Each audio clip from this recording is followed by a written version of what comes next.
नमस्कार दोस्तों, life line astro channel में आपका एक बार फिर से स्वागत है। दोस्तों, आशा करता हूं कि लाइफ लाइन एस्ट्रो के जो वीडियो हैं वो आपको पसंद आ रहे होंगे, चैनल के जो वीडियो हैं। और अगर आपको पसंद आ रहे हैं तो कृपया इसको सब्सक्राइब ज़रूर किया करें और लाइक शेयर ज़रूर करें। दोस्तों, आज कुंडली का जो छठा भाव होता है, छठा भाव जो होता है उसके बारे में बात करेंगे। षष्ठेश का फल क्या होता है इसके बारे में आपसे बात करेंगे। जैसा कि आपको पता है कि कुंडली के 6, 8 और 12 भाव जो होते हैं, छठा, 8वां और 12 भाव को त्रिक भाव कहते हैं। ये अच्छे भाव नहीं माने जाते हैं कुंडली में, ये त्रिक भाव कहलाते हैं।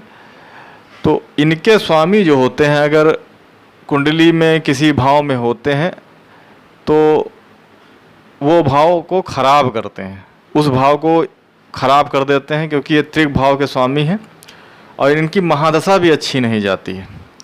लेकिन छठा भाव जो होता है थोड़ा सा अलग हटके होता है। छठे भाव से नौकरी का भी अनुमान लगाया जाता है। इसको फलित करते हैं तो छठे भाव से नौकरी को भी देखा जाता है।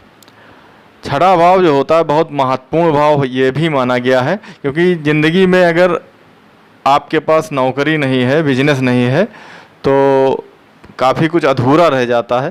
तो छठा भाव जो होता है नौकरी के हिसाब से भी देखा जाता है।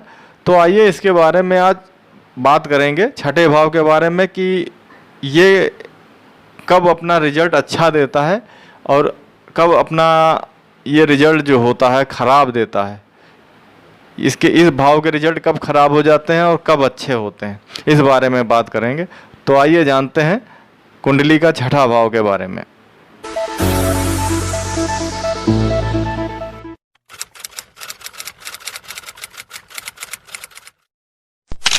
दोस्तों, छठा स्थान जो होता है, षष्ठ स्थान जो होता है, इसको रोग, रिपु और ऋण और नौकरी के स्थान से भी देखते हैं। जैसा कि आपको बताया है, रोग, रिपु, ऋण और नौकरी के भाव से भी देखा जाता है।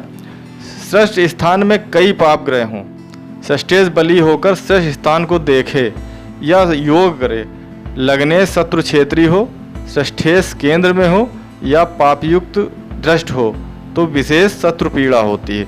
ऐसा श्लोक नंबर 16 जो है फल दीपिका के श्लोक नंबर 16 में द्वादश फल भावाध्याय में बताया गया है। इसके अलावा षष्ठेश की अपेक्षा लग्नेश बली हो, लग्नेश शुभ ग्रह की राशि व नमाज में गया हो और शुभ दृष्ट हो, और चतुर्थेश बली होकर केंद्र त्रिकोण में हो तो आरोग्य व भाग्य तथा मजबूत शरीर होता है, रोगहीनता होती है ऐसे व्यक्ति को। इसी प्रकार षष्ठेश यदि 6, 8, 12 में हो, नीचगत, अस्तगत या शत्रु क्षेत्री हो और लग्नेश उससे अधिक बली हो, सूर्य शुभ स्थानों में हो तो शत्रुनाश होता है। अब इसमें ये विपरीत राजयोग बन गया, क्योंकि छठा, 8वां और 12वां भाव जो होता है त्रिक भाव होता है, इनका स्वामी अगर इन्हीं भाव में होता है तो विपरीत राजयोग की श्रेणी में आ जाता है। विपरीत राजयोग जो होता है हर्ष, विमल और सरल योग बनाते हैं। इसमें 6, 8, 12 भाव से ये बनते हैं, काफ़ी अच्छे ये माने जाते हैं योग, क्योंकि ये अपने ही अगर भाव में बैठे होते हैं, 6, 8, 12 में ही बैठे होते हैं 6, 8, 12 के स्वामी, तो ये एकदम विपरीत परिस्थितियों में जो व्यक्ति होता है उसका भाग्य बदल देते हैं। काफ़ी परेशानी में ऐसा व्यक्ति होता है और एकदम से उसका भाग्य बदल जाता है विपरीत राजयोग में। तो यही इसका कारण है। इसमें ये अगर योग बन रहे हैं तब भी बहुत अच्छा माना जाता है।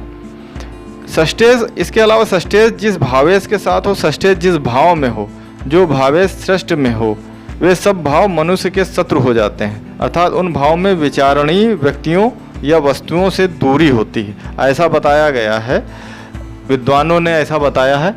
तो दोस्तों, ये छठा भाव जो होता है कुछ मामले में बहुत महत्वपूर्ण होता है और कुछ मामलों में ये खराब भी माना गया है। शत्रु बहुत पैदा हो जाते हैं। इसमें अगर सर्वाष्टक वर्ग के हिसाब से अगर बिंदु ज़्यादा होते हैं तो कभी कभी अच्छा भी हो जाता है, कभी कभी इसके विपरीत भी हो जाता है। सर्वाष्टक वर्ग के बिंदु अगर होते हैं तो बहुत शत्रु पैदा होते हैं और जो व्यक्ति होता है काफ़ी, उसके ऊपर काफ़ी कर्जा हो जाता है, इसी भाव से देखा जाता है। और रोग का भी भाव ये होता है, रोग का भाव भी कहलाता है ये। तो दोस्तों आपने छठे भाव के बारे में जाना, इसके बाद सातवें भाव के बारे में बात करेंगे, उसके बारे में आपको बताएंगे। तब तक के लिए नमस्कार, धन्यवाद मित्रों।